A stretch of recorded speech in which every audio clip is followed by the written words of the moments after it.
This week on the Moment with Louie, we got MMack. I'm excited for this one. I've been trying to get this one for a minute. You know what I mean? I was tell you, he been busting moves. We're gonna get into it. So, off the jump, why the name MMack? Okay, the name MMack because growing up, we had like a little clique, you know, and the clique was about who could get the most bitches. You know how guys do when they young, teenage stage, high school, is who could get the most bitches. So at the time, I'm not gonna say I was getting the most bitches, but that's what it was about. Mac getting bitches, you know what I mean? Right. So a nigga was, you know, I was always on these females, and you know, the more females you get, you know what I mean, you consider yourself a Mac. You know, you grow up, all the homie nigga, oh yeah, that little Mac, you know, every time, hey, Mac come here, you better like the bitches, you feel me? So that's how that developed eventually, you feel me? Right. So that's how I got MMack. Why do you put two M's in Mac? Okay, so the two M's is because when I became a part of Madness Mob, growing up, I had a friend from the set, from Brian's, Michael Taylor. Okay. And he used to go by, shout out to the homie Michael Taylor, rest in peace, Little Red Ocean. He was going by Mike Madness. He used to play for Balboa football. So, you know, like March Madness, Mike Madness, you know what I mean? He got his own name going hard. That's what his coach used to call him. So for Mike Madness, that's how we created the Madness Mob. Shout out to also Ocean, you feel me? So with the Madness Mob, that's double M's. Right. So to put the, for me to be a part of the double M music group, you know what I mean? Not only just the music group, we got clothing, we got everything. We do all of it as long as it's for the homie in representation of Mike Madness, Michael Taylor. Right. So that's how I got the two M's. You know what I mean? I wanted a name where I could represent the homie at the same time. Mike Madness, double M, you feel me? Yeah. What's the difference between a Mac and a pimp? To me, my personal opinion, other people got their own opinion, it gets real deep with this one. Right. The Mac and the pimp, to me, my perception of a Mac is a nigga, like I told you before, who got bitches, get at bitches, you know, niggas who think they perfecting that. Got that but the pimp is someone whose profession is getting money out of a bitch, who lives their life collecting revenue from the bitch. You know what I mean? Their profession is getting money out of the bitch. You know what I mean? A Mac don't do that. You know, if a bitch want to buy a nigga some shoes, some shit like that, that's, you know, the Mac go allow. But the pimp, he's all off accumulating. He's like, I need that. Yeah, you know what I mean? A Mac don't give a fuck about the bitch. No, I get bitches, but to be a pimp, you actually have to love and care for that bitch. You know what I mean? I feel so is Dope Fiend your label, or are you a part of the label? That's my label, Dope Fiend Music Game. We got different parts of it. A couple homies from the set who also use the terminology of Dope Fiend. They got their own thing too. Like some homies got, I say like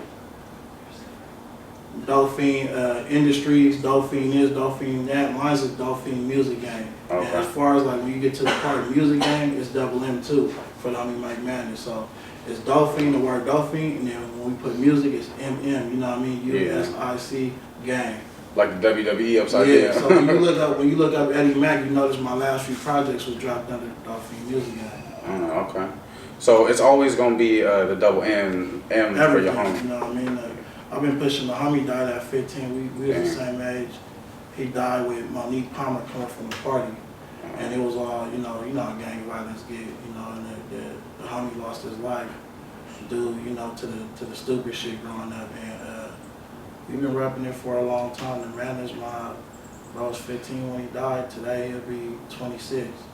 You know, so we've been pushing, you know, for longer than 10 years at least. Who's all signed? Is anybody signed to Dope Fiend Music right now? So far, nobody's signed to it, but we do got members. You know, we still a developing music label. So far, I got Young Preach, I got the homie Millie D. Helm, and let me see. So far, I think that's it. You know, okay. We still developing. It's not like no label where I'm the CEO and I'm the boss. Nah, we all do our own thing. You know, it's one of those situations where we all come together and help you grow.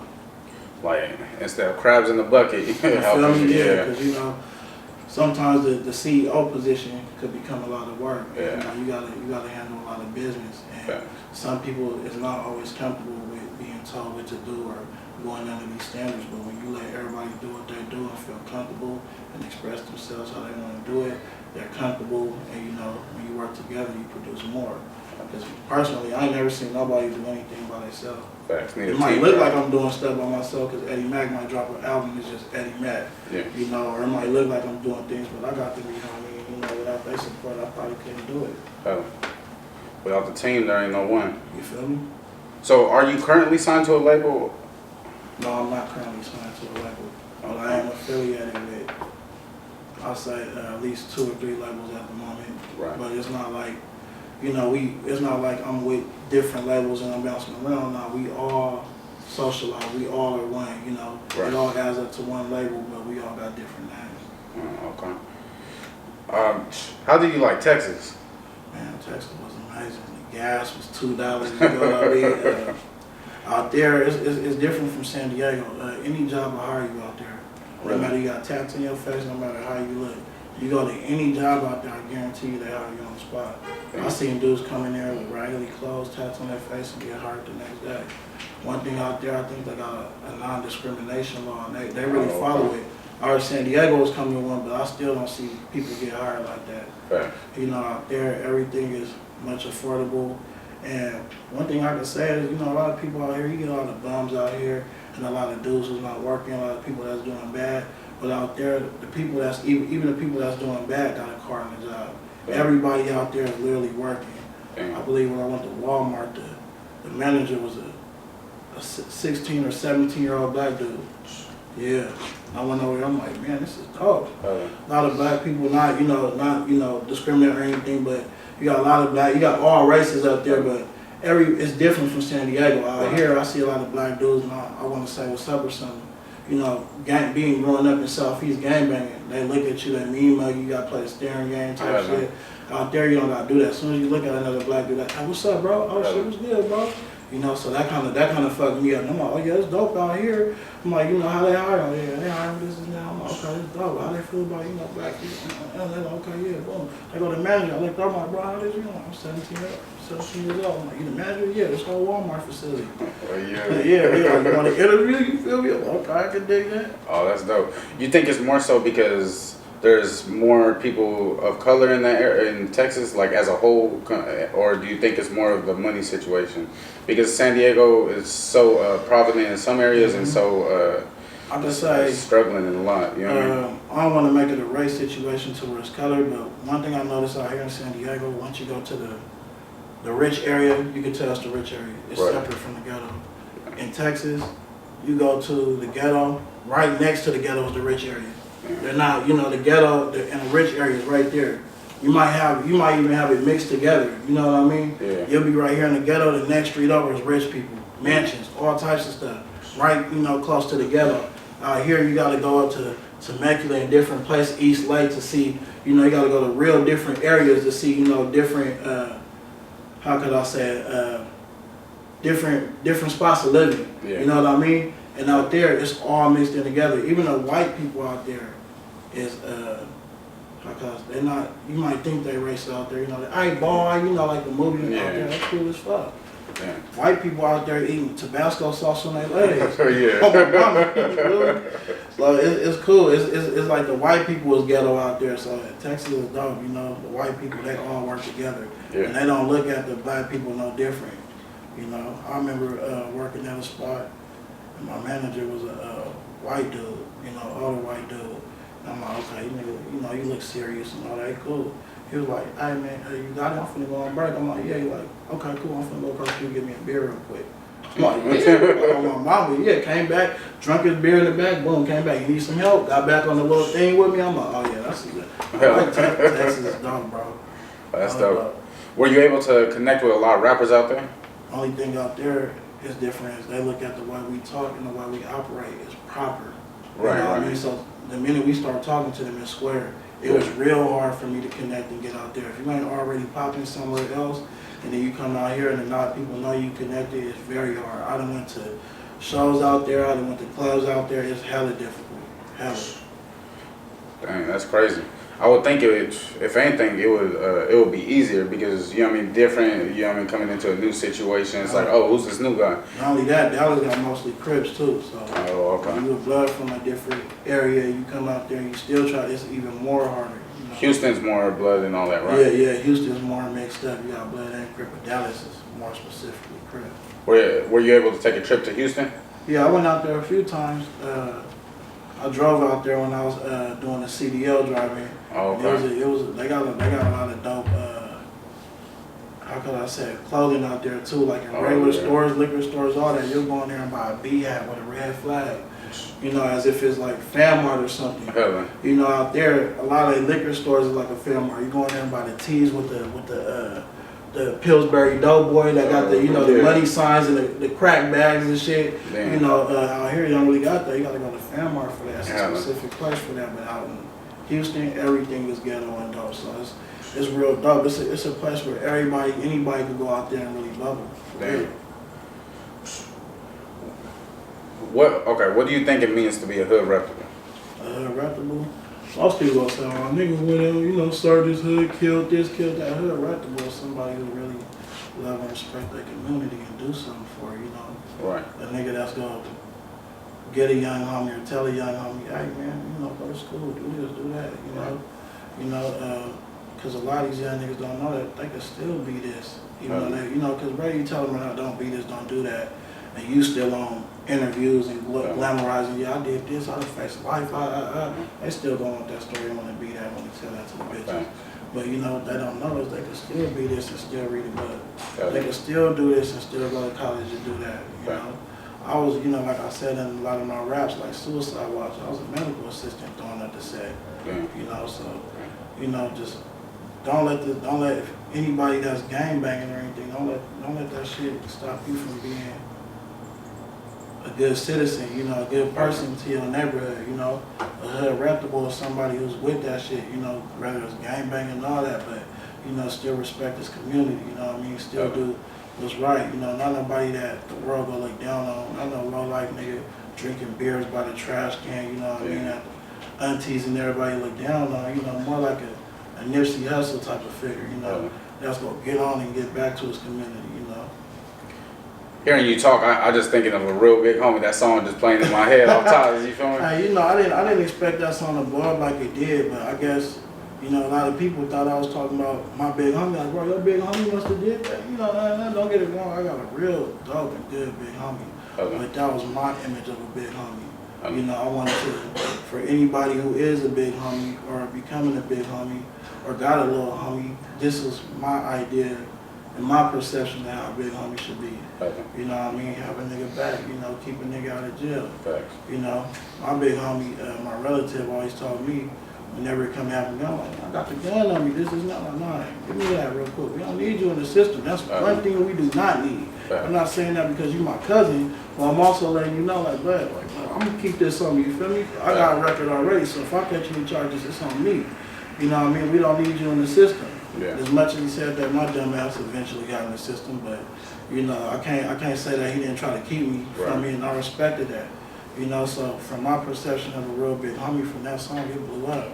And a lot of the Mexican OGs, homeboys, dads, all that, they really, you know, tapped in more on that song, you know. Every time I'm like, hey, fool, you want real big homie? I'm like, yeah, bro, that song, bro, that G, bro, it taught me a lot. I'm like, yeah, man, that's just my perception, you know. I could look at some of the other homies and it's like, dang, like nice when I was like, oh, like I ain't feeling it doing this. I could just be over there, you know what I mean, just chilling. Oh gosh. Just doing something else where I could just, and then a lot of times it's able to vent too, you know what I mean, not growing up with a father figure, all that, being able to connect with people who raised some of my homies, you know what I mean, and then we big homie ain't just gangbang, you know, you could be a older brother. Other type thing. Father, uncle, whatever, you know. As long as you got somebody that look up to you, you know what you gonna tell them, how you gonna speak to them.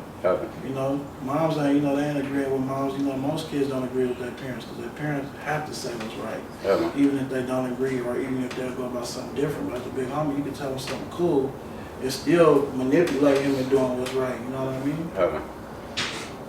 So, I see you love Tupac, but if you could get a verse from him and put it on any one of your songs, what song would you have him throw a verse on? I haven't, because I redid a Tupac song. I redid the Dear Mama. I had a lot of people cry on these tap in, like, bro, you see these tears, nigga, that's some real shit. You know, because I'm like, you know what, I liked how he, you know, eventually reached out to his mom. He older, more mature, he understanding. That's what happened to me. You know, me and my mom, we had a difficult bond, you know. We lived in these apartments right here. It's where I got, these apartments is where I got put on the set. You know, behind this building right there, I caught phase, all that. This was where I lived. That's where I got put on. Homies came in, all that. So this is where all that happened at. And me and my mom, we went through a lot because at 17, like in the song I said, I had a drug addicted mom, all that. So, it was hard to get that support that I needed. But growing up, and now I'm older, and I realize how hard life is when you're grown, having a kid and don't even get the support from your kid. I understand. So, like Tupac did, and explained to his mom, I feel like he could have made that song a 30-minute song if he wanted to. What he did was he summarized it. So if I could get him on any song, I'd definitely get him on that Dear Mama that I redid. Facts. For sure. I really like how you did the cartoon to it because it all ties together. I found a dude who specialized in doing them videos, them explanation videos for certain big businesses. So I'm like, if I want to grow, I read the book Contagious that Nipsey Hussle read by Johnny Burger. Right. You got to think outside the box. It has to be uncommon for people to pay attention. So I'm like, okay, if I want people to pay attention, what am I going to do? I think outside the box. I'm like, okay, you do this for businesses. I don't think anybody's ever seen it for a song, so I tapped in like, you do it for a song? Or I I do it. I don't think I'm gonna be able to get the third verse in. I'm okay, I got you, cool.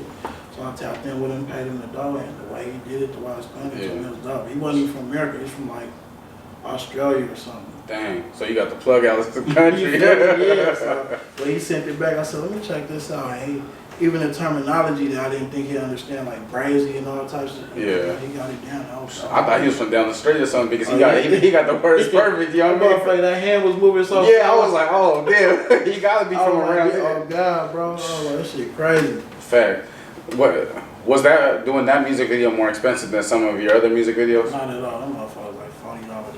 Damn. In different countries, American money is worth more. Right. So, them motherfuckers like $40. A lot of people looking for work too all over the world. Another one I did that. She took everything out of my lifestyle. Produced by Travis. Shout out to Trelly Deuce. He go by Minister Travis now, but I did that one too. You know what I mean? And I try to do that by being, how can I say it, versatile. Being able to do more because everybody try to say, bro, you do gangbang music. You know what I mean? So when I try to touch on soft subjects and stuff, they're like, either way, bro, still from a gangster's point of view, I'm like, oh man, fuck y'all, bro. I still try to be creative, you feel me? Facts. That's why I noticed Mozzie started doing, you know what I mean? Because they labeled him as a gangster rap, but once he started bubbling, he started making Mama We Made It. To his mom, exactly, on God. How connected were you with gangsta, or are you with Gangsta? Growing up, from Browns, I'm baby Ballin. Right. My relative is Lil Ballin. His dad is Big Ballin. That's my uncle. Right. So growing up, he died before I got to meet him or anything, like 1992. Yeah. But I always knew we was related through blood. Yeah. My uncle Ballin. You see my uncle Ballin on his albums and stuff like that. So I never got that. Growing up since I was like 5 years old, I've been hearing about him. Yeah. My mom talked about him, my aunties talked about him, but I never get to learn much. Even my dad told me one time that he met him before. So, he was a big image in San Diego. And today, my sister, is in a relationship with one of his sons and stuff like that. So, I got to learn more through his sons of who he is, and growing up, being from this area, I learned a whole lot more about him, man. Big bro's 100. Facts. Is it crazy to grow up or in the same neighborhood that someone who made it out of San Diego grew up in? Because he was one of the first ones from San Diego, let alone West Coast rap, you know what I mean, to actually bubble and make it out of the hood type thing. Like if he really wanted to, he could have been on a lot more platforms. He had money, man. He had a lot of shit put up too. Facts. Big bro was 100. He made sure. Not only that, based on listening to songs, shout out to the big homie Damu, I could tell he was a real big bro, big homie. I heard songs like Pay Homage with Damu, where Big Bro hit a lick, you know what I mean? Knowing that Big Bro, Damu was fresh out, you know what I mean? Hit a lick and just like, go ahead and have all this because we fresh out, you know what I mean? That's for you. Damn. That's real nigga shit, you know what I mean? Facts. It ain't too many that's gonna look out for you when you get out and give you everything, So, and just like that. Stories I heard about Big Bro, he was a one of a kind, for sure. Facts.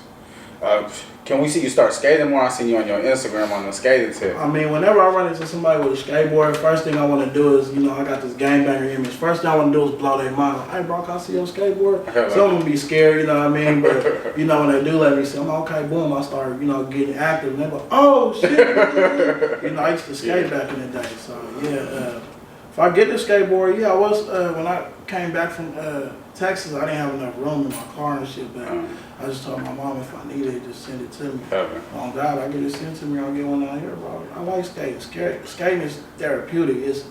you sweat, you lose weight. It's like a sport, you know what I mean? You really handle your business, but.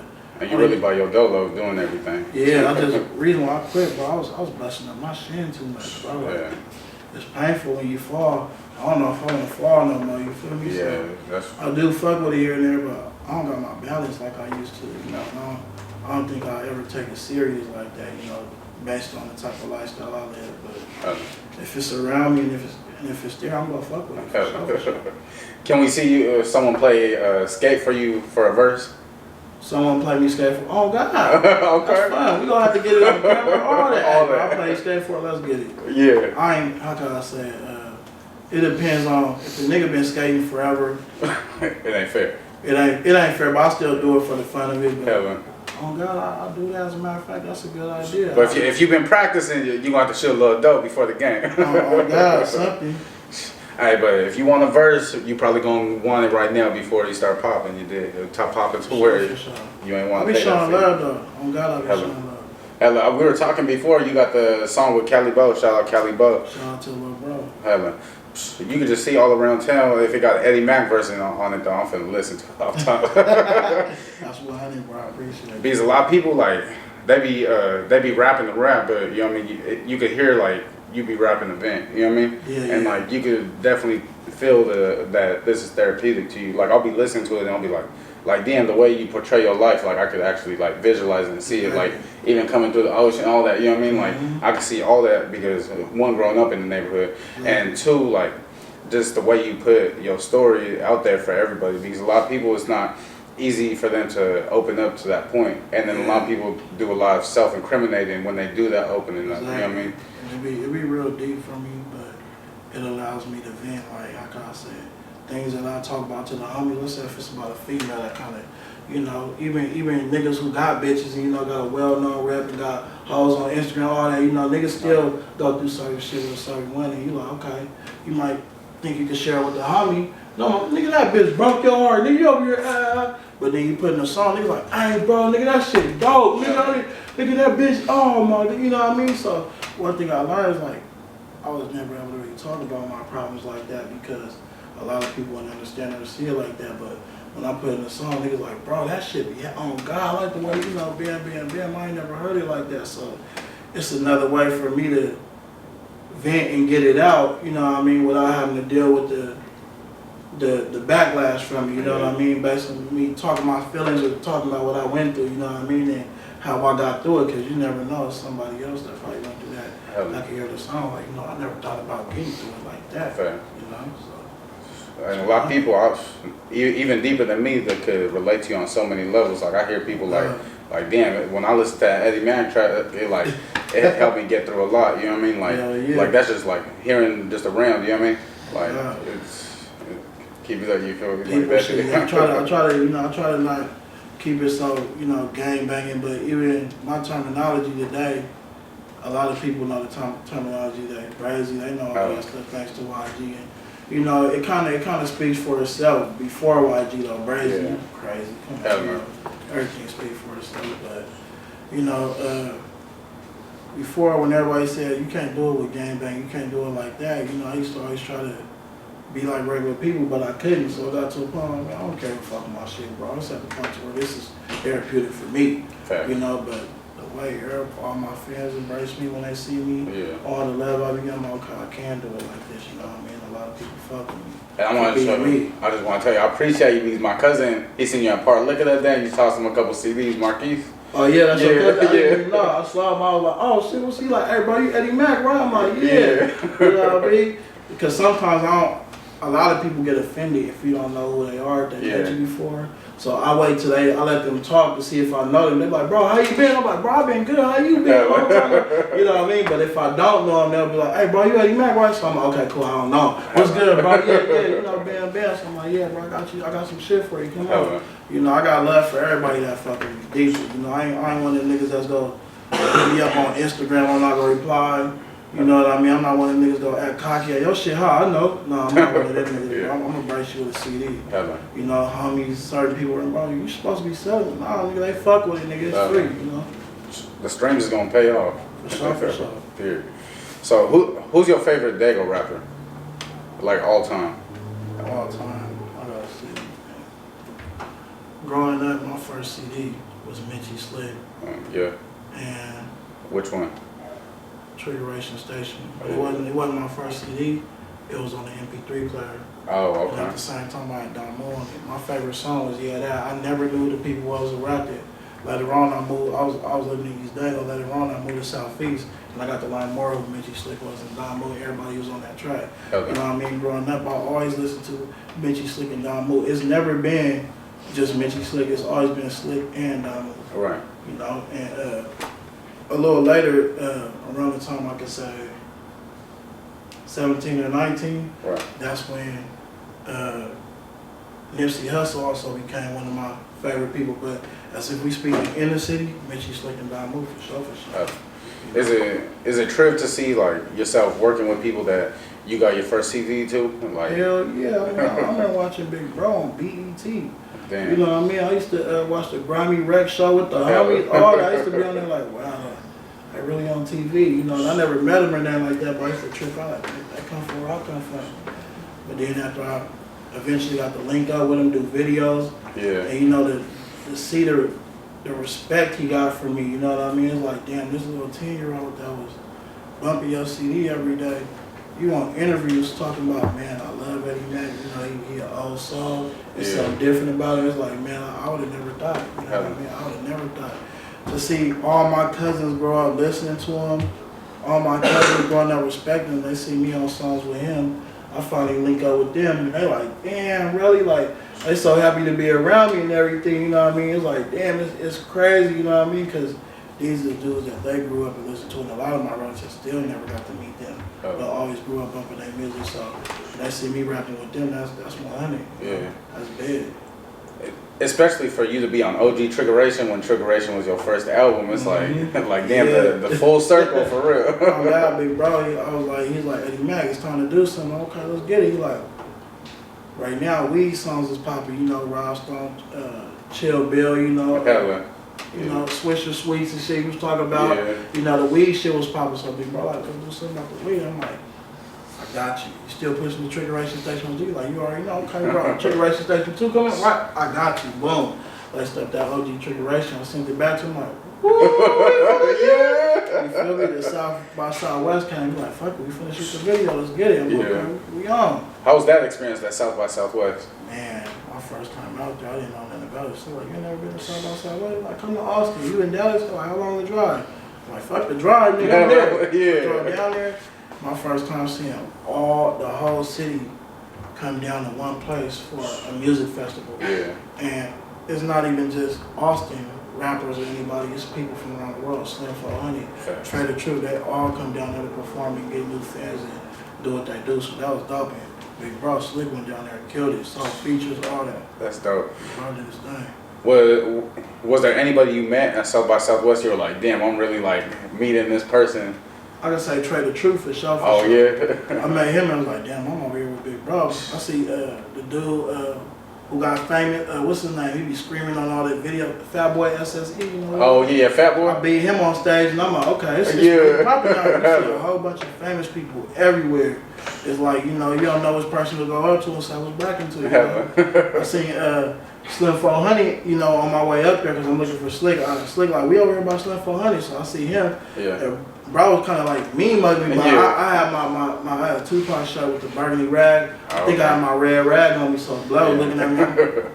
First thing, I said, what's up? You know, I walk up on bro, you know, random gangbanger walking up to you and all your homies. At first he was tripping. I'm here with Slick though. You feel me? Like, oh, okay, yeah. I'm from Brims though. This and that. His homies was looking at me too. I'm like, I'm from 59 Brims. They go, oh, okay, cool. And I'm like, okay. Yeah, I think he was over there. He was just with us though. So I go over there to I finally find Big Bro, and I'm like, okay, like, Mac, you like, but I'm like, my bad, but you know, I have to find parking. But you gotta, around there, the streets is blocked off, so once you find parking, you come down like Uber everywhere. Get one of them niggas on a bike to take you where you gotta go. So that's how it be. There's so many shows and parties jumping, it's bracket. Bitches down there half naked, niggas out there turning up, bottles of Hennessy everywhere. It's lit, bro. Mama. How long was the South by Southwest festival as a whole? That shit go for like 4 days straight. Damn. Motherfuckers is out there getting suites, Airbnbs, all that. it's popping. You know, it ain't every day where all the famous rappers, the underground rappers, all meet up in one spot. So that was dope. I definitely want to hit South by Southwest one of these days. We need one out here. We got to get into where, you know, the whole San Diego is linking up for the SD rappers and stuff, you know. Even important people like you interviewers, you know, radio hosts, all that, you know, we all in this shit together. That's Southeast or Southwest, you feel me? We can do that shit, it's just we all gotta work together. I go online and I see a lot of people in the city, they down in us, they down in a lot of each other. And they're like, you know, it ain't no belief, it ain't none of that. What we gotta do, we gotta change that, you know. It feels like that's the only way a lot of people feel like they're gonna get popping. You know what I mean? Like by hating on another person, hating on the next instead of trying to embrace the next. We all we got. But it's not like they do it, you know. If they probably understood the business of it, they'll probably be all for us and on it, but they don't understand the business of it. So they're making all these other people from LA and different places famous, and you know they generating up their money, but they don't know that, you know, that they doing that. They just think this is who they like and respect, and this is going on. But if they knew that they could do this for our city, they probably would if they knew. But nobody explains that to them. We could do it, it's just somebody got to be able to get their ear and let them know we got to support each other to grow, you feel me? Right. So I'm going to name a few artists. Let me know if we could see a feature on it or if we could see one feature on one of your songs. So the first one, I'm just going to throw it out because you got the Footprint song. Can we see a Big June feature? Oh yeah, that's on the way. We doing a song about the Footprints as well. Okay. It's me and Big Joe. I got the beat on my phone. I pulled up to his house, wrote the verse. We just waiting for Louie to tap in and tell us to pull up. We knocking it out. It's on the way. Yeah. Oh God. Shout out Louie. We still need to get that interview. Oh, yeah, shout out to Big Joe. No, for sure. Big Joe was one of the. You know, I'm always surprised when a legend, you know, tap in because I didn't even know my big bro knew who I was or anything like that. But after I dropped that brand new it and preaching, I posted something, you know, about. I'm like, you know, I rap about more things, you know, life and all that. He got comment like, MMack, bro, I see, you know, you seem more like an intelligent individual, you know what I mean? I could tell you in them books, you and other things, we gotta chop it up and link up. Right. And, you know, big bro, he ain't nothing free with big bro, you know, he charging all that because, you know, he's worth something. He's a real individual out here. He let me know, hey, Mac, you got it free, nigga. Let's go. So, that's a plug. Right. So another individual I grew up bumpy, you know, I got relatives from Skyline. From Brams or any blood gang, you end up having relatives from all over, you know. You know how big. I grew up in the Brooks, so all day Big June, you know what I mean? Most definitely. So can we see Rob Stone feature? For sure. I just ran into Rob Stone not too long ago at the store. I met him when I was with Slick. Slick was like, I don't know if you met Eddie Mack. Eddie Mack was Rob Stone. I thought, I know Eddie Mack was happening. We went South by Southwest. Oh, okay. Yeah, we went him and Mitchie Slick went to go perform that song. And they had the club jumping. Yeah. Once bro performed that Chill Bill. That song's tough. Really had that ass jumping, you feel me? And after that, I didn't really see him after that, but just recently I was out the way, East Lake. My bro was like, that's Ross Stone. I'm like, oh yeah, I'm finna pop up. I walked into a store like, I said something, bro. He's like, man, fuck it, they Rob. He's like playing with him. I was like, what the fuck? I'm like, what's up? He's like, oh shit, what's up, bro? I'm like, when you ready, like, bro, whenever you ready, just tap in, you know what I mean? I got his number, and I just hollered at him like around Christmas. He said he go tap in. Oh yeah, we need that one. For sure. Can we see one with Mozzie? For sure. I mean, big bro tap in, you know. Oh, he been tapping in with you? Nah, he ain't tapping in. Oh, okay. If he do or whatever, you know what I mean, we definitely gonna knock that out. That's an artist I listen to for sure. He talking shit that I like to hear. I come from that, you feel me?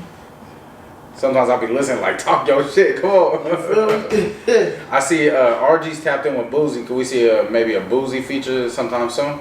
I mean, like I said with Mozzie and Broadway, you know, hear me or something, he tap in or he like what's going on. I fuck with him for sure, definitely. Boozy talk that shit too. We also, you know, share common ground with Tupac, you think? So, oh God. Boozy's fuck with that hood gangster shit, you know, that's what we battle around here.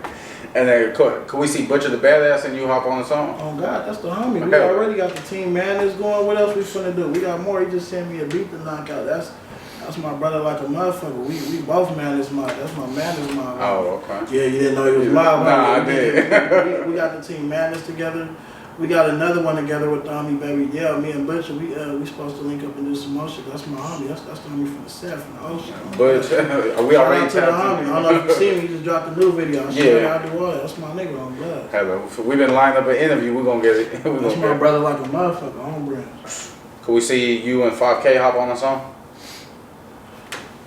How can I say about this situation? It's really a confusion. I don't know if the 5K stand for just linking disrespect or because you know we 5'9" and it's still 5 in that. You know, don't get it wrong. I got love for Ardini and my nigga Gino, and I see them promoting stuff. You know, it's all love. You know, but I gotta get an understanding of the 5K situation first. You know what I mean? But not only that, I still fuck with my homies from Lincoln heavy. Right. So you know, with the 5K, I don't hate them or anything for that. Ain't nothing brazy about that, but I gotta get an understanding of the 5K. You know what I mean? See you do a song with Follow JoJo. JoJo, I got one with Follow JoJo. Oh, okay. It's a club one too, slapping. Oh, okay. It's on this SoundCloud. I know that. I also listen to it on his YouTube. Y'all can check that out. Just type in Eddie Mack and Follow JoJo. And if you tap in for many more, we definitely gonna knock it out. For sure.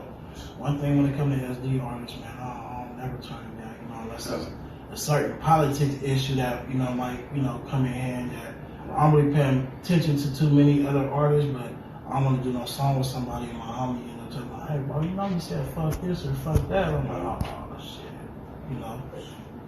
Can we see a Boolaroo song?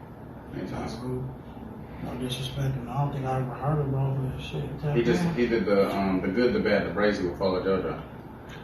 I don't think I heard that one, but most definitely shit. You fuck with Follow JoJo, I fuck with them. You know what I mean? You fuck with somebody I fuck with, I definitely. They made a tape. Oh yeah, I'm gonna have to check that out for sure. Since becoming a rapper, what would you say your biggest achievement is? Let me see. Like I said, Slick. No, they got, because when I got Big Bro's attention, it was when he was out of the city. It wasn't like now you're in the city, it's not that, that hard to, you pay attention now. But when he was on BET and all that, outside of the world, I got Big Bro attention. I got a couple others attention. And not only that, my biggest achievement was I was never able to feed my family or look out with this music shit. You know what I mean? When I left Dago, I was making like $500 to $1,000 music royalties. So that was a big achievement to me. A month or a monthly? You know what I mean? But then that's why I came back because it started going lower and lower. You know what I mean? As I started investing in a different career, I'm like, I gotta come back and wake everybody up real quick. You feel me? I gotta drive more, reminding that I still fuck with me for a reason. Sometimes you gotta remind people the reason why they ever fuck with you in the first place. Wake their ass up. Yeah. Can we see you come out with merchandise anytime soon? Most definitely. I got merchandise. I just dropped the Dago album. You know what I mean? If y'all ain't heard about it, it's on iTunes, Spotify, all over. Dago album, Eddie Mack representing Dago. And I got the shirts and the sweaters for it. It's called the same Dago label that's on the CD. It's called Representing Dago shirts. I got the Mac Attire shirts, you know what I mean, Mac Appeal, Mac Attire, and I got the Eddie Mack shirts for those who just want to, don't mind representing their name. I know being a different guy, it's hard to just wear somebody's name. And if y'all want to know where that's at, that's on macattire.bigcartel.com. Tap in, we get it sent to you. Great sweaters and hoodies. Can we see you drop off any of the sweaters? Any other sweaters? Most definitely. If they want to personally drop off, I'm going to drop it. I'll take the flex CDs and all. It be some dudes like, nah, it's cool, bro. You go ahead and mail it to me. I'm like, okay, cool. But, I'm always down with the drop off if you local and Dago. I'll say probably from here to like Temecula Drive. If you in the radius, make sure you tap in before you get out the state. For sure. When can we see you and Hardini mixtape? Oh man, every time I see bro, I'm like, bro, I'm coming with it. Cause I was in Texas, like, bro, whenever you ready, let's get it. We did Fake Love, they fuck with that. We did the Real Recognized Real, they hella fuck with that. And then, everybody like, bro, when the mixtape coming? Bro, ready. But I was telling him, I'm like, I just gotta do a couple business moves and get right. But I got you, like, family, whenever you ready. One thing about bro and like Lil Gino, even though we grew up rival neighborhoods, we always had a very big respect for each other because we met each other when we was gangbanging. I met Hardini when he was too hard. He met me when I was just baby ball. You know what I mean? I met Lil Gino, he was A-Rex, you know what I mean? The Juvenile Hall, we both locked up. So, you know, when we started rapping and even more, every time we see each other, we grace each other with love. Remember I was telling you about common ground. Right. We both could not have hoods in common, but y'all all know y'all gangbangers or gangsters or knew y'all was once upon a time very active. Right. You know, y'all got that in common. Right. By the way, you know, I'm not an active gang member. Okay. Clarify that. I'm a gang member, but I'm not active. If you could tell people something about yourself that they don't already know, what would you tell them? A lot of people be afraid to, you know, tap in with me and, you know, say certain things. Or, you know, some dudes will buy something from me or show some love with the album and be afraid to tell me because they're afraid that I'm just this overly hardcore figure. You know, I have people tell me like, damn, bro, I never knew you was this cool. That's why I never tapped in. I want to let everybody know, man, it's cool to tap in with me, man. I respect everybody. I love everybody, you know. I'm cool. I'm a people's person. You respect me, I respect you. You know what I mean? A lot of people be afraid I'm going to bang on them or I'm going to, you know, just disrespect them in a way, you know. I ain't like that. You know, I look up to Nipsey Hussle was one of the dudes I looked up to, you know what I mean? It's more because he done things that I want to do. You know, I want to open up businesses and hire fellas, hire the homies mountains, you know, give back to my neighborhood, hire the bums I want to sell the shit to. You know what I mean? You know, just be cool with everybody, you know what I mean? If you cool, I mean, come through, show some love, we fuck with everybody, you know? But at the same time, you know, I'm a gang member. If it's fun, anybody disrespect, we go, you know, I am that. I'm going to become that. You know what I mean? I'm going to go to that character as soon as it happens. But at the same time, I'm not like a gang banger. I'm not out here gang banging. You know what I mean? I'm a gang member, but I'm not gang banging no more. You know what I mean? I'm out here to chill. You know what I mean? I'm trying to live life. I'll do some businesses, invest in real estate, look out for my fans, my people, my homies, you know? Trying to put the homies on you, dig. It's that time, and we can do it. Wake that ass up. And that's been a moment with Louie, Together All People Network, so make sure you tap in. This been having Eddie Mack. I've been wanting to get this one to y'all for a minute. I know he been too. Make sure you tap in and hit that link. You did. Much love and appreciation.